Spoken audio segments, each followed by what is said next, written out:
اور اس عورت نے ان کا قصد کیا اور انہوں نے اس کا قصد کیا۔ اگر وہ اپنے پروردگار کی نشانی نہ دیکھتے تو جو ہوتا سو ہوتا۔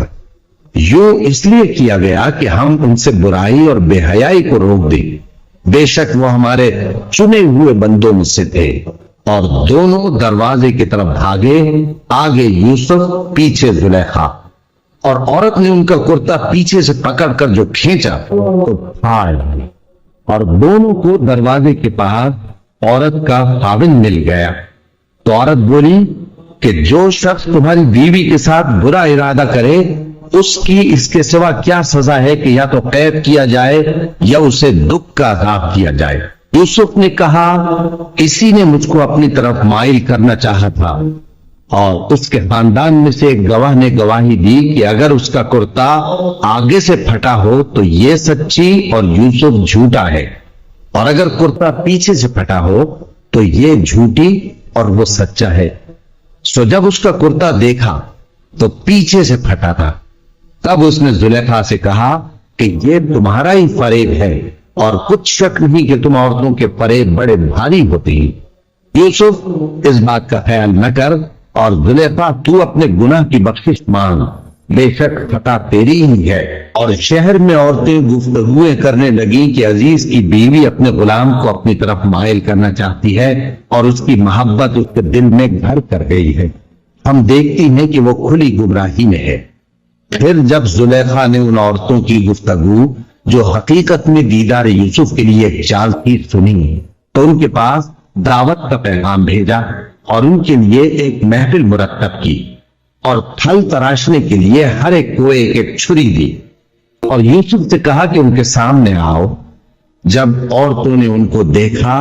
تو ان کا روب حسن ان پر ایسا چھا گیا کہ پھل تراشتے تراشتے اپنے ہاتھ کاٹ لیے، اور بے ساختہ بول اٹھی کہ اللہ پاک ہے، یہ آدمی نہیں، یہ تو کوئی بزرگ فرشتہ ہے۔ زلیخا نے کہا تو یہ وہی ہے جس کے بارے میں تم مجھے تانے دیتی تھی، اور بے شک میں نے اس کو اپنی طرف مائل کرنا چاہا مگر یہ بچا رہا، اور اگر یہ وہ کام نہ کرے گا جو میں اسے کہتی ہوں تو قید کر دیا جائے گا اور ذلیل ہوگا۔ یوسف نے دعا کی کہ پروردگار جس کام کی طرف یہ مجھے بلاتی ہے اس کی نسبت مجھے قید پسند ہے، اور اگر تم مجھ سے ان کے فریب کو نہ ہٹائے گا تو میں ان کی طرف مائل ہو جاؤں گا اور نادانوں میں سے ہو جاؤں گا۔